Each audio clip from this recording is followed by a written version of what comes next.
मेरा नाम है झिलमिल और आज हम मॉडर्न हिस्ट्री में पढ़ेंगे वास्को ड गामा के बारे में। पिछले वीडियो में हमने देखा था कि क्या ऐसी घटनाएं घटी थी जिसकी वजह से जो है वो पोर्टुगेज और यूरोपियंस जो है वो एक अलग रूट, सी रूट की खोज में निकले थे। एक्सप्लोरेशन क्यों किया था उन्होंने, ट्रेडिंग क्यों ज़रूरी हो गया था ताकि जो अरब इंटरमीडिएट्स हैं उनको पैसे ना देना पड़े। यहाँ पर एक बहुत फ़नी चीज़ है, लोग मुझे बोलते हैं आप क्या हर टाइम ट्रैवलिंग ही करती रहती हो, जब देखो मैं ट्रैवलिंग में हूँ, ट्रैवलिंग पे हूँ। तो यहाँ पे ऐसे मैसेजेस मुझे 3 आए हैं इंस्टाग्राम पे। तो हाँ भाई, मैं बहुत जितना मुझे टाइम मिलता है मैं ट्रैवलिंग ही करती रहती हूँ। लाइफ को एक्सप्लोर करना ज़रूरी होता है क्योंकि मेरा जो जनरल शेड्यूल होता है वो बहुत ज़्यादा बिज़ी होता है। लाइक सुबह 9 बजे से लेकर रात के 10 बजे तक I am constantly busy.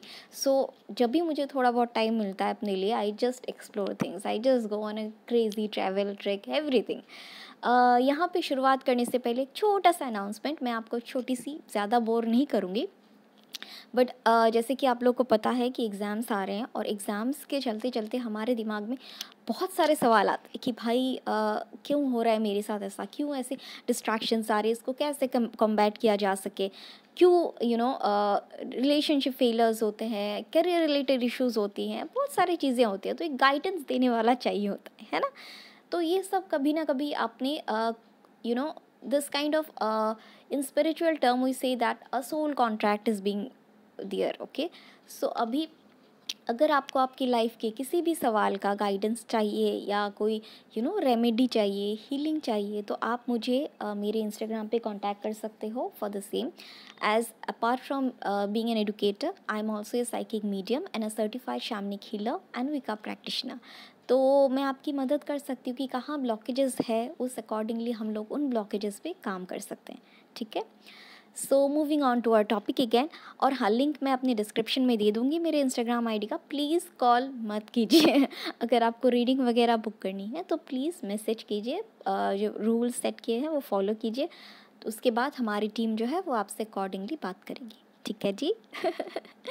Okay, so moving on to our topic again. So अब बात करते हैं कि वास्को ड गामा की, वो कैसे इंडिया में आए थे, ठीक है। चुल तो मची ही हुई थी कि भाई एक्सप्लोर करना है, और ऊपर से ये था कि जो अरब इंटरमीडिएटरीज हैं उनको चकमा देना है, लाइक उनको बाईपास करके आना है, कैसे भी उनको पैसे नहीं देने। तो वास्को द गामा जी जो थे वो ये गाना गाते गाते कि हम जो चलने लगे ये रास्ते, ये जो है ये गाना गाते गाते पहुंच गए इंडिया, ठीक है। वहाँ पे इंडिया में जो कलिकत में पहुँचे थे वो लोग, वहाँ पे कलिकत के जो राजा थे वो थे जामुरीन। हमारे इंडिया में अभी से नहीं, बहुत पहले से ये कहावत है कि अतिथि देवो भव, ठीक है। हम अतिथि को भगवान के रूप में मानते हैं और उन्होंने भी जो वास्को द गामा है उनका तहे दिल से स्वागत किया, बहुत आवभगत की। यहाँ पे एक प्रीलिम्स के लिए इम्पॉर्टेंट क्वेश्चन पहुँचेगा कि वास्को द गामा जो है जब आए थे तो वहाँ पे उस टाइम पे कलिकत के राजा कौन थे, तो इट वाज जामोरिन, ठीक है। वास्को द गामा अपनी 3 शिप्स को लेके आए थे, ठीक है। So, the arrival of 3 ships under Vasco da Gama, led by a Gujarati pilot named Abdul Majid at Calicut in May 1498, profoundly affected the course of Indian history. यहाँ पे एक और क्वेश्चन आ सकता है आपको, लाइक स्टेटमेंट बेस्ड क्वेश्चन, कि Vasco da Gama किन के साथ आए थे। तो answer is his pilot that is named Abdul Majid.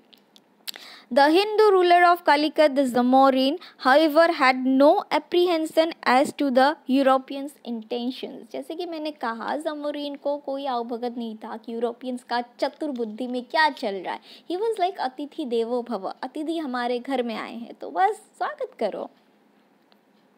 The Arab traders who had a good business on the Malabar coast were apprehensive and were not keen on the Portuguese getting a hold there. For centuries, the trading system in the Indian Ocean यहाँ पे जहाँ जामोरिन ने जो है Vasco डा gamma को तहे दिल से ओपन आर्म से एक्सेप्ट किया, वही जो अरब ट्रेडर्स थे उनको तो पता चल गया था भाई हमारी हमारी रोटी खाने आए हो, हम तो नहीं रहने देंगे, एक ही शेर रह सकता है जगह पे। तो दे वर वेरी अप्रीहेंसिव जो अरब जो ट्रेडर्स थे, क्योंकि उनके हिस्से का वो चला जाएगा ना, बट ऑब्वियसली कॉम्पिटिटिवनेस तो आएगा ही ना।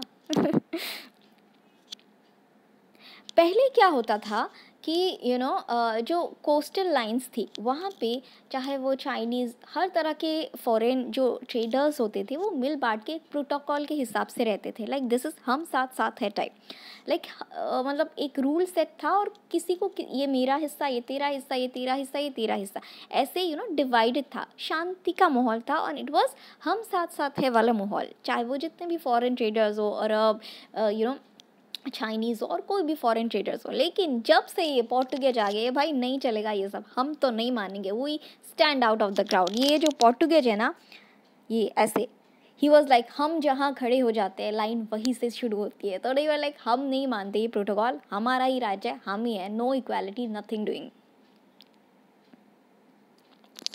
So for centuries, the trading system in the Indian Ocean has had numerous participants like Indians, Arabs, Africans, and the East Coast Chinese, Javanese, among others.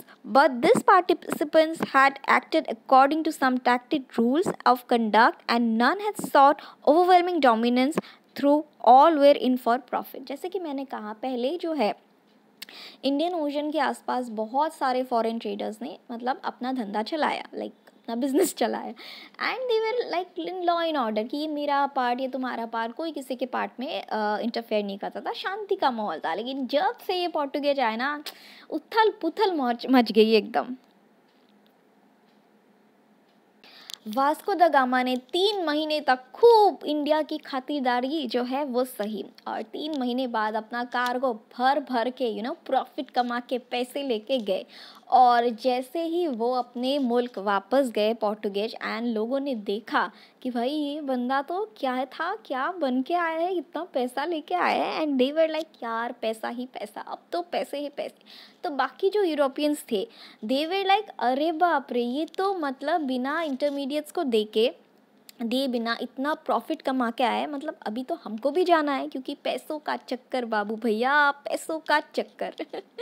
तो यहाँ पे तो everyone was tempted to see the success of Vasco da Gama, जो ship भर भर के वो पैसे सोने लेके गए ना, तो everyone was tempted, the Europeans, right?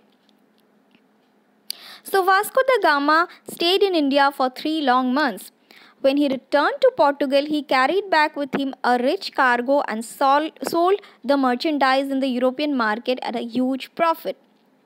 The importance of direct access to the paper trade was made clear by the fact that elsewhere the Europeans who had to buy through Muslim middlemen would have had to spend 10 times as much as the same amount of paper. अगर Europeans ऐसे मुस्लिम middleman के through आते थे तो उनका इतना घाटा होता था कि 10 गुना ज़्यादा उनको देना पड़ता था। लेकिन अभी वास्को डा गामा को कितना ज़्यादा प्रॉफिट होगा ये देख के ना सब पागल हो गए थे उनकी जगह पे। फिर क्या इतना प्रॉफिट देख के जो पोर्टुगेज है वो एक स्टेप और आगे ले लिए, बोले कि नहीं अब तो फैक्ट्री ही बनाना है इंडिया में जाके, अब तो उधर ही उगाएंगे उधर ही बेचेंगे। तो वो एक स्टेप आगे लेके फिर से वो एक जो है पोर्टुगेज वो इंडिया में आए, जिनका नाम था पेड्रो एल्वेरेज कैब्रल, जो इन शॉर्ट हम लोग कैब्रल बोलेंगे। तो वो आए, उन्होंने एक फैक्ट्री बनाने की कोशिश की, और जब उन्होंने फैक्ट्री बनाई तो वहाँ के जो लोकल लेबर्स थे और कुछ लोग थे उन्होंने काइंड ऑफ रिटेलिएट किया कि हमारी जगह पे आके तुम फैक्ट्री बना रहे हो, दूसरे एम्प्लॉयज़ को हायर कर रहे हो, ये करो, दे काइंड ऑफ रिटेलिएट है, जिसके तहत जो है बहुत सारी खून की होली हुई, बहुत सारे घमासान युद्ध हुए, युद्ध इन द सेंस कि उनको बहुत मारा पीटा गया। A voyage was undertaken by Pedro Alvarez Cabral to trade for spices. He negotiated and established a factory at Calicut, where he arrived in September 1500. There was an incident of conflict with the Portuguese factory at Calicut was attacked by the locals, resulting in the death of several Portuguese. जैसे कि मैंने कहा कि जैसे ही जो कैब्रिल ने factory establish किया था तो लोकल्स जो थे वहाँ के, उन्होंने काइंड ऑफ रिटेलिएट किया कि नहीं बनाने देंगे, हमारी मिट्टी हम नहीं बनाने देंगे। तो इसके तहत बहुत सारे लोगों ने जो है अपनी जान गंवाई, पोर्टुगीज ने भी गंवाई, लोकल्स ने भी गंवाई। In retaliation, Cabral seized a number of Arab merchant ships anchored in the harbor and killed hundreds of their crew, besides confiscating their cargo and burning the ships. Calicut was bombarded by Cabral. Later, Cabral succeeded in making advantageous treaties with the local rulers of Cochin and Kinnamor. तो कैब्रिल तो थे ऐसे ढीठ आदमी, he was very rigid, नहीं जाएंगे, साम दाम दंड भेद हर चीज़ अपनाएंगे, लेकिन फैक्ट्री तो भाई बनेगी, चाहे किसी की जान जानी है जाए। तो इस चक्कर में कैब्रिल ने जो है बहुत सारे नाव जो अरब मर्चेंडाइज जो नाव थे जो हार्बर पे बसे थे उनको कॉन्फिस्केट कर लिया, जला दिया, बहुत ज़्यादा खून खराबा हुआ था, लेकिन उनको रहना तो था ही। उन्होंने बोला जाओ भाड़ में जाओ, लेकिन हम तो इधर रहेंगे ही। और उन्होंने समझौता भी किया, बहुत सारे रूलर्स को पैसे दिए, पैसों से तोल दिया ताकि हाँ ट्रीटीज़ किए ताकि उनका फैक्ट्री पे जो है वो वो अपना कब्जा कर सके।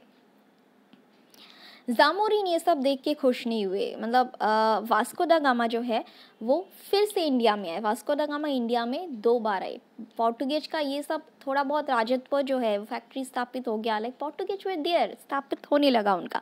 उसके बाद वास्को दा गामा ने देखा कि भाई ये तो बहुत मस्त चल रहा है, मैं तो इंडिया में मेरा अच्छा चल रहा है, तो इंडिया में वो फिर से आए। लेकिन इस बार जामोरिन ने उनका स्वागत नहीं किया, क्योंकि जामोरिन को ये सब उनका जो है असली खून खराबा, ये फोर्सफुली करना, कब्जा करना वाला इंटेंशन इस बार पता चल गया। देन जामोरिन वाज लाइक नहीं, इस बार हम सपोर्ट नहीं करेंगे।